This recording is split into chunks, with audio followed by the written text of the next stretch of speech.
Assalamualaikum warahmatullahi wabarakatuh.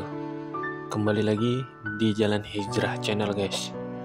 Pada kesempatan kali ini kita akan membahas menanam tanaman di atas makam dapat meringankan siksa. Ini hadisnya. Bismillahirrahmanirrahim. Alhamdulillahirrabbilalamin. Wassalatu wassalamu ala asyrafil anbiya'i wal mursalin wa ala alihi wa sahbihi ajma'in. Amma ba'du.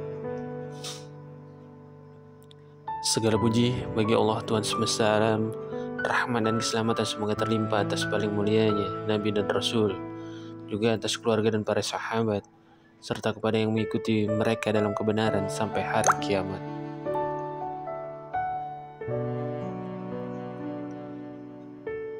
Pertama-tama, marilah kita semua panjatkan puji syukur kehadirat Allah Subhanahu wa Ta'ala yang telah melimpahkan rahmatnya kepada kita semua. Kita bersyukur dapat beraktivitas setiap harinya dengan nikmat kesehatan yang masih diberikan oleh Allah Subhanahu wa Ta'ala. Tak lupa pula salawat dan salam tercurah kepada junjungan Nabi kita Muhammad SAW serta kepada seluruh keluarga dan sahabat-sahabatnya yang mulia. Makam menjadi tempat istirahat terakhir untuk orang-orang yang telah wafat. Mungkin tak sedikit umat Islam yang menancapkan tanaman di makam. Berkaitan dengan hal itu, terdapat beberapa hadis tentang tanaman di makam beserta amalan yang bermanfaat bagi mayat. Berikut hadis dan penjelasannya. Diriwayatkan dari Abdullah bin Abbas, ia berkata, Nabi Muhammad SAW berjalan di pinggir salah satu tembok kota Madinah atau Mekah. Beliau mendengar suara dua orang yang sedang disiksa di kuburnya.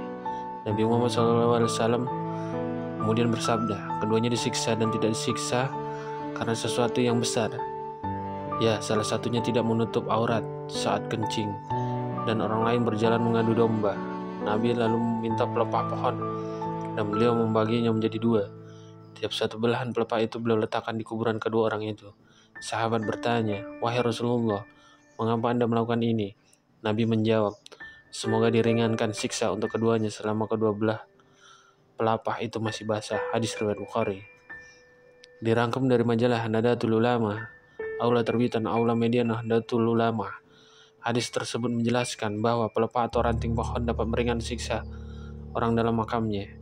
Tidak harus berupa ranting kurma, namun tumbuhan yang mudah didapatkan di suatu daerah tertentu, misalnya bunga yang terkadang diberi air dengan tujuan agar tidak cepat mengering. Bagi Al-Gardab, makam sahabat Nabi, hingga jemaah haji asal amalan yang bermanfaat bagi manfaat dirangkum dalam fikih sunnah karya Said Habib. Berikut beberapa amalan yang bermanfaat bagi mayat. Yang pertama, doa dan istighfar yang ditujukan untuk mayat. Para ulama sepakat bahwa doa dan istighfar yang ditujukan kepada mayat dapat memberi manfaat kepadanya. Hal ini berdasarkan pada firman Allah Subhanahu wa Ta'ala yang bermaksud dalam surat Al-Hasyr ayat 10, yang artinya orang-orang yang datang sesudah mereka, muhajirin dan ansar, berdoa, ya Tuhan kami, ampunilah kami serta saudara-saudara kami yang telah beriman lebih dahulu daripada kami, dan janganlah Engkau jadikan dalam hati kami kedengkian terhadap orang-orang yang beriman. Ya Tuhan kami, sesungguhnya Engkau lah yang maha penyantun lagi maha penyayang. Yang kedua, sedekah. Imam Nawawi berpendapat bahwa sedekah dapat bermanfaat kepada orang-orang yang sudah meninggal, dan pahala dari sedekah tersebut sampai kepadanya. Perlu diketahui bahwa tidak disyariatkan mengeluarkan sedekah di makam, dan dimakruhkan bersedekah bersama dengan proses pemakaman. Yang tiga, puasa. Imam Bukhari dan Muslim meriwayatkan dari Ibnu Abbas bahwasanya ada seorang lelaki yang menemui Rasulullah SAW lalu berkata, wahai Rasulullah, ibuku telah meninggal dunia dan dia masih memiliki tanggungan puasa selama 1 bulan. Apakah saya diperbolehkan berpuasa untuknya? Rasulullah SAW bertanya, seandainya ibumu memiliki utang, apakah engkau akan melunasinya?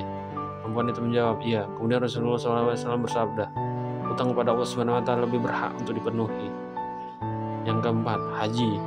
Imam Bukhari meriwayatkan dari Ibu Abbas radhiyallahu anhu bahwasanya ada seorang perempuan dari Junainah yang menemui Rasulullah SAW lalu bertanya, sesungguhnya ibuku telah bernazar untuk melaksanakan haji, tapi nazar tersebut belum terlaksana sampai ia meninggal dunia. Apakah saya boleh berhaji untuknya? Rasulullah SAW menjawab, "Ya, berhajilah untuknya. Bagaimana pendapatmu jika ibu mempunyai hutang? Apakah kamu akan melunasinya?" Dia menjawab, "Ya." Rasulullah SAW melanjutkan, "Penuhi hutangnya pada Allah, sebab hutang Allah SWT lebih berhak untuk dipenuhi." Yang kelima, sholat. Rasulullah SAW bersabda, "Sesungguhnya bentuk berbuat baik kepada orang yang sudah meninggal dunia adalah hendaknya engkau melakukan sholat untuknya, sebagaimana sholat yang engkau lakukan, dan hendaknya engkau berpuasa untuknya, sebagaimana puasa yang engkau lakukan." Yang keenam, membaca Al-Quran. Ulama Ahlus Sunnah berpendapat bahwa membaca Al-Quran merupakan amalan yang bermanfaat bagi seseorang yang sudah meninggal dunia. Allahu a'lam. Demikianlah cerita dari menanam tanaman di atas makam dapat meringankan siksa yang dijelaskan oleh Rasulullah SAW. Semoga kita semua dalam lindungan Allah Subhanahu wa taala. Amin ya rabbal alamin. Assalamualaikum warahmatullahi wabarakatuh.